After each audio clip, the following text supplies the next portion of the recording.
ഇന്നത്തെ നമ്മുടെ പ്രാർത്ഥനകൾ are more material and physical needs than kingdom concerns. ഇന്ന് നമ്മുടെ പ്രാർത്ഥനയുടെ ഒരു പ്രശ്നം എന്താണ്? ദൈവരാജ്യ സംബന്ധിയായിട്ടൊന്നുമില്ല. നമ്മുടെ പ്രാർത്ഥന മുഴുവൻ എന്താണ്? എൻ്റെ ആവശ്യം, അല്ലേ? എൻ്റെ ആവശ്യം, എൻ്റെ കുടുംബത്തിൻ്റെ ആവശ്യം, എൻ്റെ മക്കളുടെ ആവശ്യം, ഇതല്ലാതെ വേറൊരു കാര്യം ദൈവരാജ്യമായിട്ട് യാതൊരു ബന്ധവും നമ്മുടെ പ്രാർത്ഥനയ്ക്ക് ഇന്നില്ല. അതാണ് പ്രശ്നം.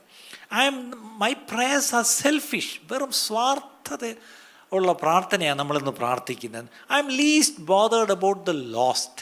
ലോസ്റ്റ് എന്ന് പറഞ്ഞാൽ ആരാ? നഷ്ടപ്പെട്ടവർ, അല്ലേ? നഷ്ടപ്പെട്ടവരെ കുറിച്ച് നമുക്ക് എന്തെങ്കിലും ഒരു ഒരു ഒരു താല്പര്യമുണ്ടോ? നഷ്ടപ്പെട്ടെന്ന് പറഞ്ഞാൽ ആരാ? സുവിശേഷം കേൾക്കാത്തവർ, സുവിശേഷം കേൾക്കാതെ രക്ഷിക്കപ്പെടാതെ നരകത്തിലേക്ക് അടിവെച്ച് പോകുന്നവരാ. അവർ നഷ്ടപ്പെട്ടവർ നരകത്തിലേക്ക് പോകാണെന്നുള്ള ബോധ്യമുണ്ടോ? നമ്മൾ ഇറങ്ങിയൊന്ന് പുറത്തോട്ടാണ് നോക്കി, ഈ റോഡെ അങ്ങോട്ടും ഇങ്ങോട്ടും എന്ത് വണ്ടികളാണ് പോകുന്നത്? അവരെങ്ങോട്ടായി പോകുന്നത്? അവരുടെ സ്ഥലത്തോട്ട് പോകും. ഡെസ്റ്റിനേഷൻ എങ്ങോട്ടാ? ഫൈനലി എങ്ങോട്ടാണ് പോകുന്നത്?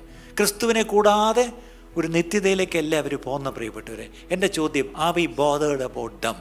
ഇതാണ് ഞാൻ വീണ്ടും പറയുന്നത്.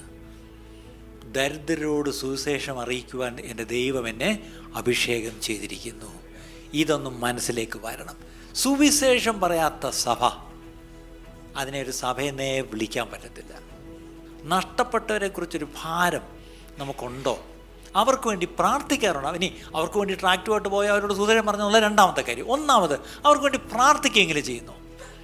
ഒരുപക്ഷെ നിങ്ങൾ പ്രാർത്ഥിക്കുമ്പം ഈ കട്ട വെള്ളമൊഴിച്ച് നനയ്ക്കുന്ന പോലെയാണ്. അതാരെങ്കിലും വന്നതിനെ പിന്നെ ഉടയ്ക്കും, അല്ലേ? അത് ഉടയ്ക്കാൻ ദൈവം ആരെങ്കിലും വയ്ക്കും. പക്ഷെ ആദ്യം അല്പം വെള്ളം ഒന്ന് തെളിച്ചിടണമെങ്കിൽ അതായിരിക്കും നിങ്ങളുടെ പ്രാർത്ഥന.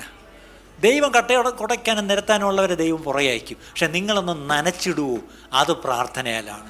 ഇന്ന് മുതലൊരു തീരുമാനം എടുക്കണം. കർത്താവേ, നഷ്ടപ്പെട്ടവരെക്കുറിച്ചൊരു ഭാരം എനിക്ക് തരണമേ, നഷ്ടപ്പെട്ടവരെക്കുറിച്ചൊരു വേദന എനിക്ക് തരണമേ, അവർക്ക് വേണ്ടി കർത്താവ് ദൈവത്തിൽ നിന്ന് പ്രാർത്ഥിക്കുവാൻ എങ്കിലും എന്നെ ഒന്ന് സഹായിക്കണമേ എന്ന് ഇന്ന് നിങ്ങൾ ദൈവത്തോടൊരു കൃപ ചോദിക്കുക. ദൈവം ആ കൃപ നിങ്ങൾക്ക് തരും, പ്രിയപ്പെട്ടവരെ.